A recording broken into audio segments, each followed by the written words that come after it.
안녕하세요. 블랙팬 TV의 송창섭 기자입니다.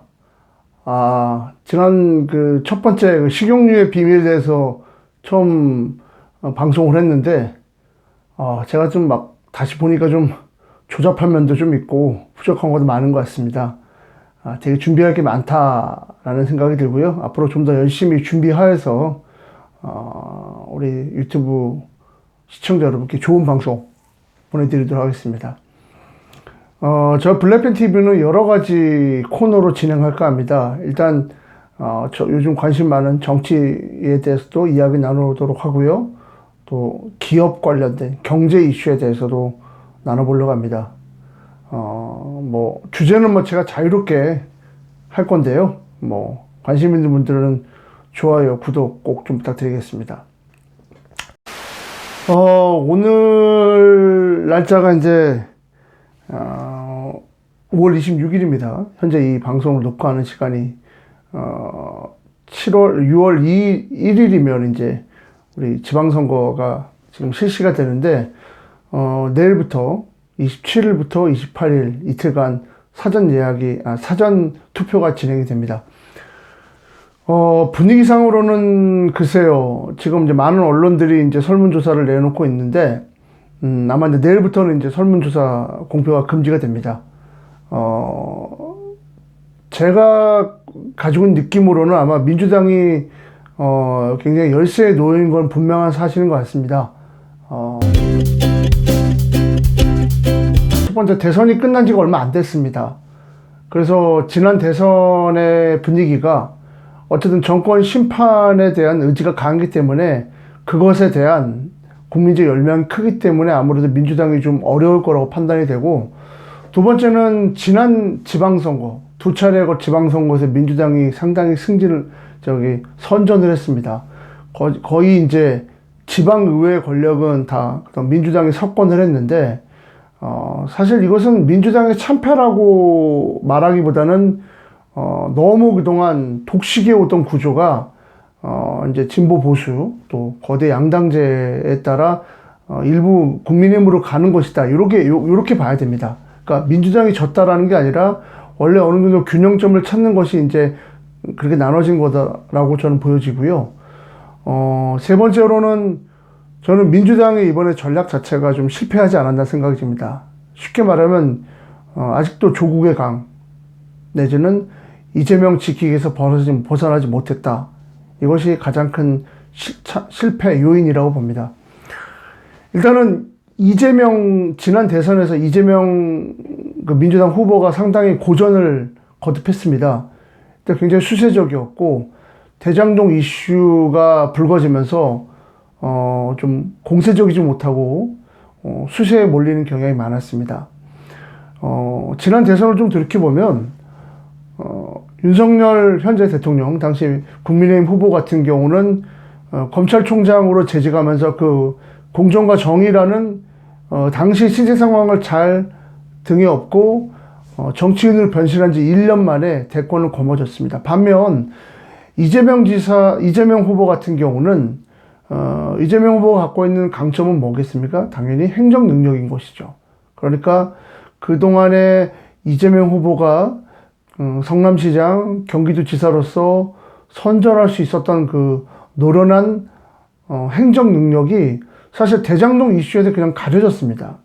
그러다 보니까 일은 잘하지만 부도덕한 면이 부각되다 보면서 본인이 갖고 있는 장점을 10분 발휘하지 못했는데, 그러다 보니까 민주당의 대선 전략이라는 것이 사실 이재명 지키기만 하다가 끝났습니다. 그런데 그것이 지금은 이제 계속 이어지고 있습니다.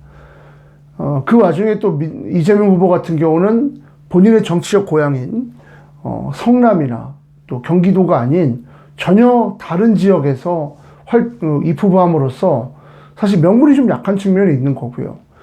민주당 입장에서는 초기 이재명 전 대선 후보를 논란에도 불구하고 인천 계양에다가 공천할 때에는 어느 정도 인천 계양이라는 지역적 특성이 있거든요. 그동안 굉장히 민주당이 강세를 보였던 곳이고, 현재 전 민주당 대표인 송영길 대표가 오랫동안 지역을 다져왔던 곳이기 때문에 일반적인 뭐 지방선거나 뭐 이랬다면은 아마 더블 스코어 이상으로 민주당이 승리를 거뒀을 것입니다. 아마도 민주당에서도 그런 거기 때문에 원래는 이재명 지사에게는 그 지역보다는 더 나아가 인천, 더 나아가 경기 지역의 뭐 김동연 후보나 또 인천시장으로 출마한 박남총 후보를 좀 지원 유세하도록 하기를 바랬는데, 뭐 기회가 된다면 뭐 서울이나 또 다른 지역도 지원 유세를 하기 바랬는데, 지금 그 지역에서 활동한 것이 오히려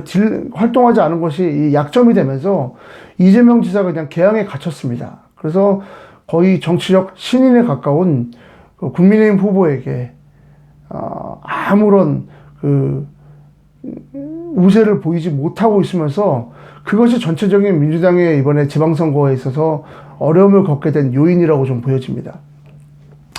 또 하나는 민주당이 이번에 지방선거 전략이 없습니다. 사실 그동안의 역대 지방선거에서는 뭐 민주당 나름대로의 어떤 전략이 있었습니다. 뭐 야당일 때는 뭐 정권 심판 내지는 뭐 권력 견제, 또 여당일 때는 지난 지방선거 기간 동안에는 힘있는 여당론을 외쳤는데, 지금은 이도저도 아닌 약간 좀 어떠한 정치 그 프레임도 보이지 못하고 있는 그런 상황에 놓여 있는 것 같습니다. 그러다 보니까 민주당의 어떤 그런 정치적 선거 전략, 또 민주당의 선거 명분이라 해야 됩니까? 이런 것들이 전혀 나타나지 않고 있어요. 이것이 전혀 민주당의 지지층들 결집시키지 못하고 고전하고 있는 것이 아닌가라는 생각이 듭니다. 마지막으로 민주당 스스로가 기득권이 된 게 문제입니다. 박지원 비상대책위원장이 이번에 뭐 지금 큰 결단을 내려서 대국민 사과까지 했는데, 이것이 오히려 민주당에 상당히 자중질환을 일으키는 요인이 되고 있지 않습니까? 사실 민주당 그 박지원 비상대책위원장의 말을 하나하나 뜯어보면 사실 틀린 말은 없습니다. 민주당은 사실 그동안에 86세대가 30년 넘게 기득권을 이뤄왔습니다. 그러다 보니 일부 그 젊은 신진 정치 세력 같은 경우는 제도권 정치에 진입하기 어려운 한계가 있었는데, 그것을 공론화한 점에 있어서는 분명히 저는 용기 있는 행동이라고 보는데, 이것이 오히려 당의 적극적 지지층의 반발을 사고 있고, 그로 인한 현재 민주당의 그 주류 세력인 86 세력을 자극한 게 아닌가. 그러면서 전체적으로 민주당이 지금 어떤 개혁 또 변화에 대해서 전혀 민심을 잃지 못하고 있지 않냐는 생각이 듭니다. 가장 큰 문제는 사실 지난 대선의 연장선상입니다. 어찌 보면은 지난번 대선에 표 차이가 크게 나서 민주당이 큰 분란을 겪고 새롭게 변화하는 모습을 보였다면, 이번에 지방선거에서 나름 그래도 변화된 모습을 보일 텐데, 워낙 표 차이가 적었고, 두 번째로 대선을 끝나고 민주당 스스로가 변화할 수 있는 시간이 너무 짧았습니다. 어떻게 보면 이번에 지방선거 결과가 민주당에 대해 변화를 촉발시킬 계기가 되지 않을까 생각이 듭니다. 지금 분위기대로 만약에 민주당이 패배를 한다면 당내에서는 아마 86세대 전면 퇴진론이 일어나면서 경우에 따라서는 권력 투쟁으로, 당내 투쟁으로 일어나지 않을까라는 조심스러운 전망을 하게 되는데요. 역사라는 건 어쨌든 그런 순리대로 가는 겁니다. 지금 현재로서는 민주당에 있어서는 어려움을 당장 겪겠지만, 자연스럽게 또 새로운 바람이 불면서, 과거에 뭐 86세대도 그 전에 동교동이나 상도동계 선배 정치인들에게 또 정풍운동 같은 걸 일으키면서 정치의 주도권을 주류 세력으로 올라오지 않았습니까? 어떻게 보면은 이제 스스로가 자연스럽게 역사적 뒤안길로 사라져갈 때가 되지 않았나 조심스럽게 생각합니다. 이런 얘기하면 사실 민주당의 적극적 지지층들은 크게 반발하겠지만, 이번 선거가 그런 면에서 굉장히 중요합니다. 지난번 대선은 어떻게 보면 큰 변곡점이 되지 못했고, 지방선거 결과에 따라 아마 민주당에게는 큰 변화를 요구하는 그런 그런 시대적 사명이 놓이게 되지 않을까, 그런 조심스러운 전망을 하게 됩니다. 이번에 박지원 비상대책위원장이 대국민 이제 사과를 했죠. 이거 자체가 민주당이 지금 고전하고 있다라는 본인들의 어떤 상황을 그대로 보여주는 겁니다. 선거는 기싸움입니다. 선거는 그리고 지고 있더라도 이기고 있다는 자신감의 표현인데, 이렇게 얘기했다는 것 자체가 다소 민주당이 지금 선거가 상당히 어려운 상황에 놓여 있다는 것을 그대로 보여주는 대목이라고 생각합니다. 지난 대선 때도 돌이켜보면 이재명 후보가 먼저 나서서 대국민 사과부터 해가지고 대국민 호소를 먼저 했습니다. 그것이 선거 결과로 그대로 나타났고요. 다소 좀 민주당이 좀 어려움을 처하지 않을까 조심스럽게 전망합니다.